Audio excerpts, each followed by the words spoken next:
Ephesians 5:11. Have no fellowship with the unfruitful works of darkness, but rather expose them. Now listen to this testimony. Motle ke yo taba tshebeletsong ya ratang jwalo radio go sheletsaneng. Motle ke a kena ke a dumedisa tsatsing la kajeno ho hlohla mo ka bang le teng dumela hle motle dumela ke o hlomphile. Ke motlwile ha bua re kereke nngwe le nngwe na le mowa wa yone. Ya re ha bua ya lo moetapele ke ne ka dumela ka tlhogo ka be ka opa ka diatla. Nakwa nne ke santse ke le mosione mozatsisi ke ne re ha ke na le ditlhaselo mo bosigong ke na le ditlhaselo tsa tsene di ntlela ka moya bosigo ke robetse ke ne ke bitsa leina la ga Lekganyane ene re ha ke bitsa leina la ga Lekganyane fela se ne se ntlhasela seo se ne se tsamaya se ne se ntlogela go gore ke ne ke fenya le go tlhola ditlhaselo ka leina la mongwe wa kereke ya tsitsisire e le ene re Lekganyane. Hela ha ke bitsa leina leo fela ke le mo ditlhaselong se se ntlhaselang se ne se tsamaya se ne se ntlogela se ne se tshaba. Ene ha go ntse jalo ke ne ke bona tota gore re Lekganyane ke morena ebile re Lekganyane ke Modimo. Ke se ke neng ke se bona ke se itumelela gonne seo se ne se sa ntiragalle ka gangwe se ne se e le so se ne se ntiragalela ke bitse leina la ga Lekganyane se tsamaye se tshabe mo nakong ya selebalonyana morago na ga nakonyana e telele gape ditlhaselo di nna teng ke bitsa leina la ga Lekganyane sa tshaba seo ke mowa pa ko kerekeng ya tsitsisi jalo ka mme Mamofokeng a bua. Mme Mamofokeng o bua nnete motsadi wa me. Seo se buileng ke nnete ebile ke gore la hutshe ka nnete e o e buileng. Ene ya re ha ditlhaselo tseo motsadi wa ka di ntlela ke bitsa ina la ga Lekganyane di be ke di tlhola di tsamaya di tshaba. Ke ne ke kgona go bolelela masione a mangwe gore leina le tshepe leina la ga Lekganyane le tshepe ha le mo ditlhaselong le bitse leina le la dira leina le maatla ke se ke neng ke tle ke se bolelle ba bang ba masione gore tshepa leina la ga Lekganyane ha o le ditlhaselong le bitse la ha e ka re o tsamaya mo tseleng gona le batho ba o tla bona ba le ko pele ba o sa ba tshepe sentle bitsa leina la ga Lekganyane. Ene leina le ha o ka le bitsa o tlo go feta fela ntle le bothata ke se ke neng ke se bua mme se ne se sa buiwe ke nna fela bontsi masione ke se ile goreng le bone ba ne ba bua ka leina le gore leina le maatla la dira ke gore la sebetsa gonne le bone ne ra ditlhaselo di batlela ba ne ba le bitsa. Modimo a Ngenase, Modimo a Etwate, Modimo a Barnabas. Ditlhaselo di a tsamaya dira di fela maatla. Yaanong ke dumalo ena mme Mamofokeng ke ne mo morago ga kereke ya ZCC ha ke setse ke tlogetse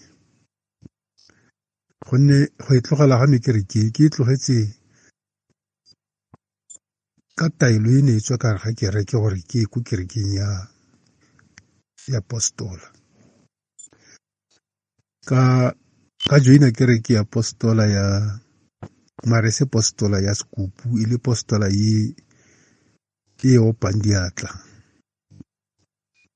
gore ha ba opela dithoko tsa bone di fela ka ha ba opa diatla ke ne ke a joina kerekeo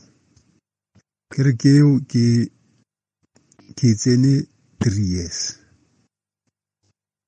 ke ne ke utlwa gantsi motswadi wa ka re ga kereke e ne ka e join after ya ZCC e le kereke e bidiwang Church of Christ Assembly. Ba bantsi ka gare ga yone ne re ha ba ruta motswadi wa ka ba ne ba ruta ka moetapele wa kereke, mothei wa yone, the founder wa kereke eo ke leina la go ke Mambele. Jaanong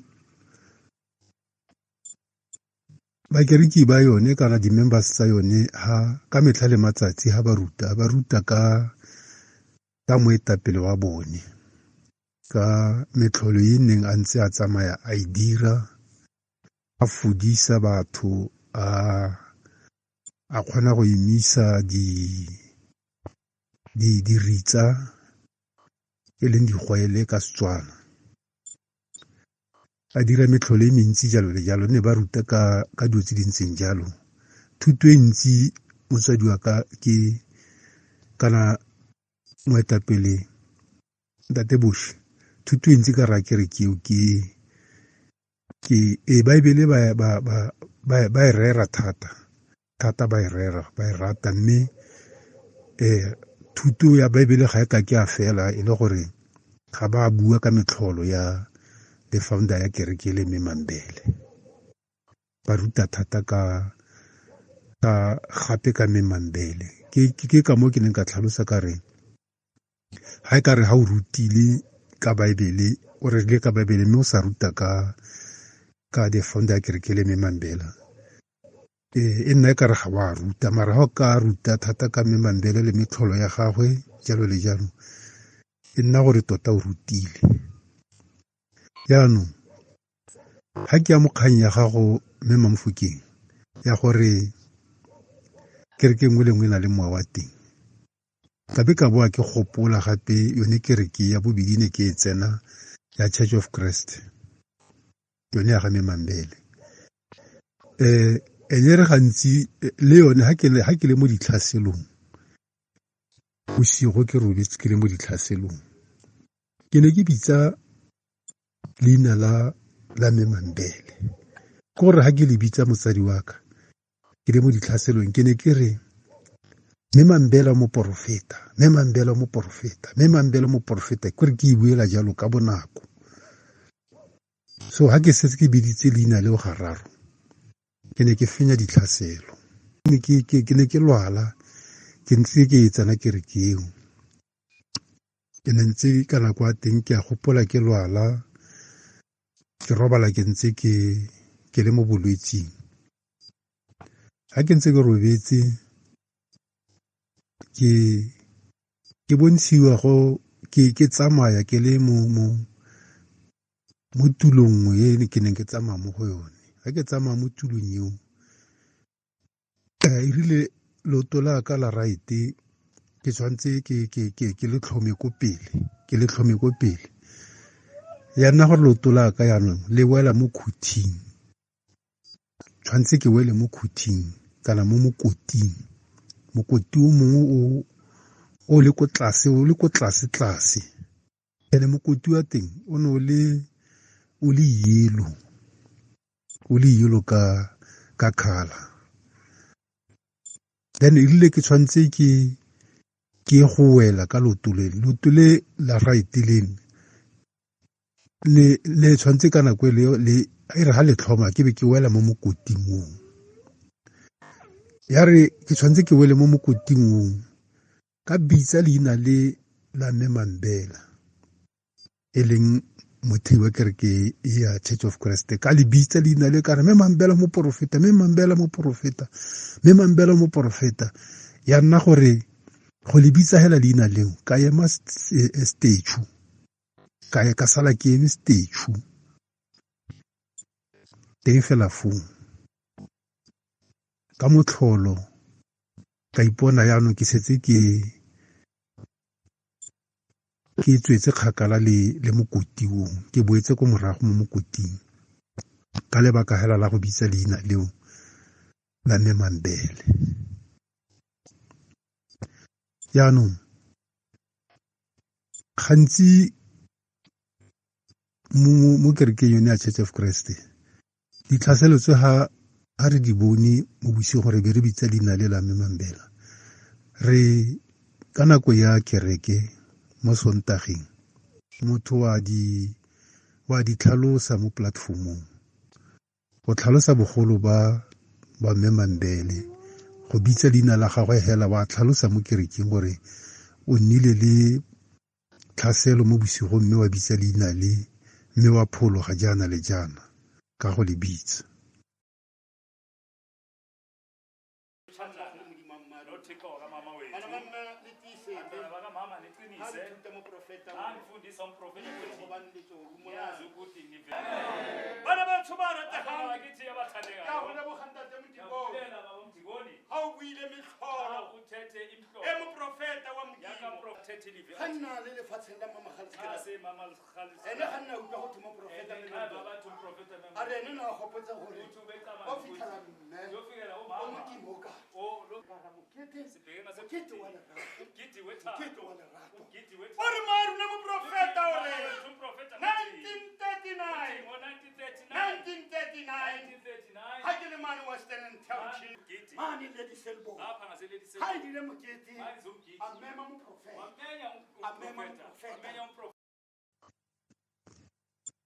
Jaanong ke dumelana le wena Mme Mofokeng 100%.